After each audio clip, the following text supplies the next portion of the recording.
Listen carefully.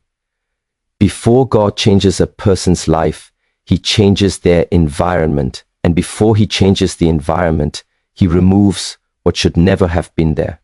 Some of you pray every night, yet your sleep is heavy, your mind restless, and your spirit tired. Not because God is silent, but because something in your bedroom is speaking louder. Today is a warning, not to scare you, but to protect you.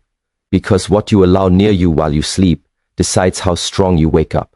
Most people think the bedroom is just a place to rest the body. A mattress, 4 walls, a door you close at night, and that is where the thinking stops. But nothing in life that affects you this deeply is ever just physical. The moment you lie down, your defenses lower. The noise of the world fades, your muscles relax, your breath slows, and your mind enters a state where it absorbs far more than you realize. This is why the bedroom is not just a room, it is a gate. A gate is a place of passage. What enters there influences everything that follows. When you sleep, your conscious mind steps aside, and the deeper layers of your being take over. This is where patterns are formed, fears are reinforced, and peace is either restored or disturbed. God understands this design because he created it. That is why warnings often begin with the environment, not the behavior. If the space is compromised, the person will struggle, no matter how strong they appear during the day. Notice how your mind behaves at night. Thoughts you controlled easily in the morning suddenly grow louder. Memories return without invitation. Worries stretch longer than they deserve.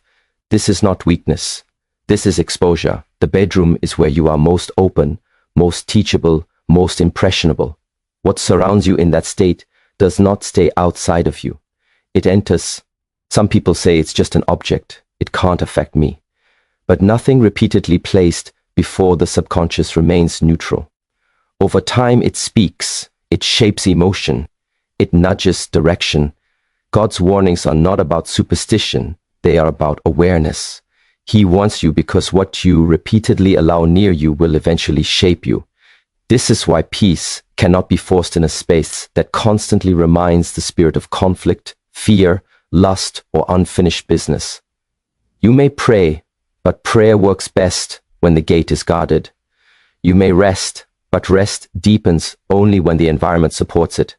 Strength is rebuilt in sleep, not in struggle. If the place of restoration is disturbed, the whole system suffers. When God draws attention to what is kept in your bedroom, he is not asking you to become extreme. He is asking you to become intentional, to recognize that your private space is sacred because it shapes the public version of you. What you wake up as tomorrow is already being formed by what you sleep beside tonight. Many people believe that objects are lifeless, that once something is placed in a room, it becomes invisible, harmless, irrelevant. But that belief only comes from looking at life on the surface. In reality, everything you own carries a story. It carries memory. It carries intention. And in some cases, it carries permission. You may not consciously think about an item anymore, but your nervous system remembers why it entered your life in the first place. Think about how a single photograph can instantly change your mood, how a smell can pull you back into a moment you thought you had forgotten. Objects store association. They are anchors for emotion and experience. When those objects remain close to where you sleep, they continue to whisper to the subconscious long after the mind has stopped paying attention. This is not imagination. This is how the human system is wired. Some items entered your life during moments of fear, pain, loss, obsession, or rebellion. Others were brought in casually without understanding what they symbolized or invited. Over time, they stopped being noticed, but they never stopped being active. When something remains in your personal space, especially a space of rest, it gains influence simply through proximity. Repetition gives it power. This is where the idea of permission matters. Permission is not always spoken. Sometimes it is silent tolerance. By keeping something close, you are saying without words, you belong here. And what belongs in your environment begins to belong in your inner world. This is why certain struggles feel stubborn, as if they resist effort. You fight during the day, but at night, the source remains beside you. God does not warn about objects because he is concerned with the object itself. He warns because of what the object connects to. Every symbol points somewhere. Every reminder activates something. When the symbol carries darkness, fear, pride, or distortion, the activation follows the same direction. You cannot sleep next to what contradicts peace and expect rest to come naturally. People often say, I'm strong enough, I'm aware, but strength is not measured by how much you can endure. It is measured by how wisely you remove what drains you. Awareness is not just seeing the problem, it is acting before the problem hardens into a pattern. God's wisdom always simplifies life by cutting unnecessary ties. When you remove an object that no longer serves your alignment, something subtle but powerful happens. The room feels lighter, the mind quiets faster, sleep deepens without effort. That is not coincidence.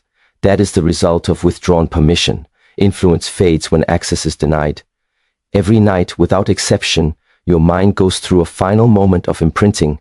The day may have been loud, scattered, and chaotic, but as you prepare to sleep, something very specific happens.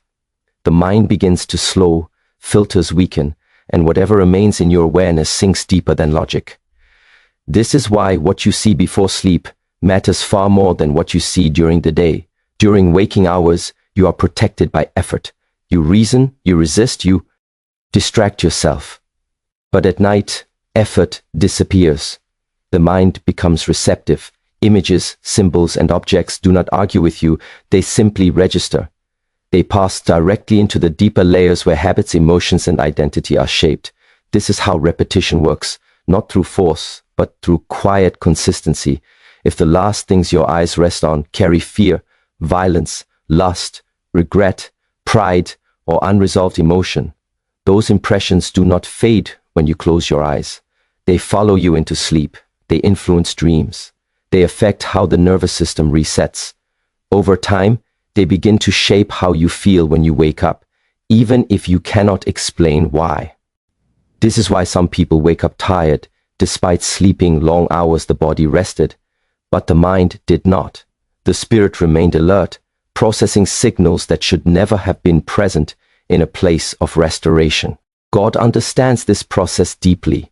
That is why his guidance is often simple and practical. He does not always tell you to fight harder. He tells you to look more carefully.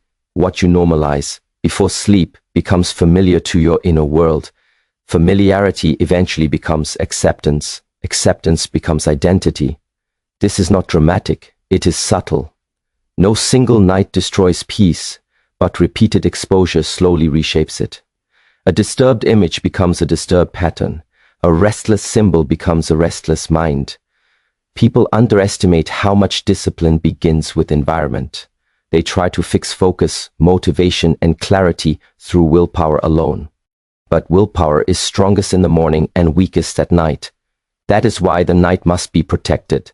The bedroom must support the version of you that you are trying to become, not the version you are trying to leave behind. When God warns about what should not be kept near where you sleep, he is protecting your future, not judging your past. He knows that transformation does not start with grand gestures. It starts with what you allow to repeat quietly. Change the final image, and you change the direction of the mind. Change the direction of the mind, and behavior follows without force. Many people live with a quiet sense of restlessness and assume it comes from stress, responsibility, or lack of time. They try to fix it by doing more, thinking harder, or pushing through, but often the source is far simpler and far closer than they realize. It is the disorder they have learned to ignore. What the eyes stop noticing, the nervous system does not. Clutter is not just about mess, it is about unresolved signals. Every item left without intention carries a small demand on the mind. A stack of things you never sorted, objects you meant to move, items you avoid looking at because they remind you of something unfinished. Each one sends a quiet message, something is pending. When this exists in the bedroom, the place meant for recovery, the mind never fully powers down. Hidden items are especially powerful. What is concealed is not forgotten, it is suppressed. Suppression requires energy. Even while you sleep, The system works to keep certain thoughts, emotions, or memories out of awareness. This is why some people wake up tense without knowing why. Their body stayed on guard all night, protecting them from what was never dealt with. Peace requires openness. When the environment is cluttered or filled with hidden remnants of the past, peace has no clear space to settle. God does not ask for perfection, he asks for honesty. Disorder often reflects areas we avoided because they felt uncomfortable to face, but avoidance does not remove influence. It simply moves it underground, where it becomes harder to see and easier to feel. There is a difference between a room that is lived in and a room that is weighed down. One supports rest, the other drains it. When your bedroom contains items connected to guilt, secrecy, or unresolved emotion, your spirit remains alert even when your eyes are closed. You cannot fully rest in a place that constantly reminds you of what you have not resolved. This is why removing clutter often brings unexpected relief. Not because the room looks better, but because the mind no longer has to hold unfinished loops. The nervous system relaxes when the environment becomes clear. Stillness becomes possible. Clarity returns without effort. God designed order not as a rule but as a support system for peace. When you clean your space with intention, you are not just organizing objects, you are closing open circuits in the mind. You are telling your inner world that it is safe to let go, that nothing is lurking, nothing is hidden, nothing is demanding attention in silence. This is how rest deepens. This is how calm returns. When people hear the word warning, they often feel tension rise inside them. They imagine punishment, restriction, or fear. But a true warning does not come from anger. It comes from care. If someone shouts because they see danger ahead, it is not to control you, but to protect you. God's warnings work the same way. They are never about limiting your ife. They are about preserving it. God does not warn you about what you can already handle. He warns you about what slowly weakens you without announcing itself. The things that drain peace rarely arrive loudly. They settle in quietly, blending into daily life until you assume discomfort is normal. That is when a warning becomes necessary, not because you failed, but because you are valuable. When God says never, he is not issuing a threat. He is drawing a boundary around something precious. Boundaries are not walls, they are lines of protection. A parent does not warn a child to stay away from fire to restrict curiosity, but to prevent harm that the child cannot yet fully understand. In the same way, God sees the long-term effects of what we normalize long before we feel the consequences. Many people think obedience weakens them, that it takes away freedom. In reality, obedience restores authority. When you remove what God warns against, you are not losing something, you are reclaiming control. You are choosing alignment over chaos, clarity over confusion, strength over silent erosion. This is not submission to fear, this is partnership with wisdom. Notice how life feels when you ignore a warning. There is resistance, heaviness, friction. You push forward, but progress feels expensive. Then notice what happens when you finally listen. Things simplify, the mind quiets, the body relaxes. Peace returns without force. This is how you recognize that a warning was never meant to harm you. God's guidance always leads toward wholeness. He removes what fragments you so that you can move forward undivided. He does not shame you for what you allowed before you knew better. He simply invites you to choose differently now that you see more clearly. Growth begins the moment you stop defending what is draining you. Protection often looks like subtraction. Strength often begins with letting go. When you trust God's warning, you stop fighting unnecessary battles. You conserve energy. You sleep deeper. You think clearer. Life becomes quieter, not because problems disappear, but because your foundation becomes steady. Many people believe change begins by adding more effort, more routines, more words, more prayers. They search for something new to fix what feels heavy inside. But often, the shift you are waiting for does not come from adding anything at all. It comes from removing what never should have stayed. Space is powerful. When the wrong things leave, the right things arrive naturally. A room filled with unnecessary objects has no space to breathe. In the same way, a life crowded with misplaced attachments struggles to feel God's presence clearly. God does not force his way into clutter, not because he is absent, but because alignment requires room. When you clear space intentionally, you are making a silent invitation. You are saying, what no longer serves truth is welcome to leave. There is a moment after removal that feels strangely quiet. At first, the mind may resist. It was used to certain signals, even uncomfortable ones. But soon that quiet becomes relief. Sleep deepens. Thoughts slow. The body no longer feels the need to stay alert. This is not emotional imagination. It is the nervous system recognizing safety. Peace returns when the environment stops sending mixed messages. God's presence is subtle but steady. It does not compete with chaos. It settles where simplicity exists. When you remove objects tied to fear, obsession, distraction, or the past, you are not erasing history. You are choosing direction. You are telling your inner world that the future matters more than old attachments. This is how authority is restored. Not through force, but through clarity. When your space aligns with your values, your decisions become easier. Discipline no longer feels like struggle. Focus no longer requires constant effort.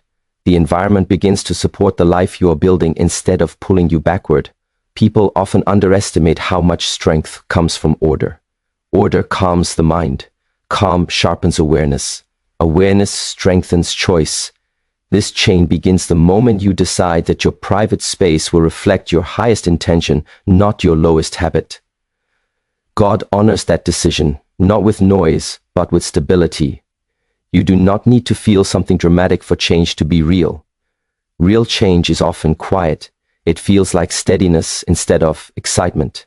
It feels like waking up rested without knowing why. It feels like clarity returning without strain. That is the sign that alignment has begun. Make room for what matters, and what matters will remain.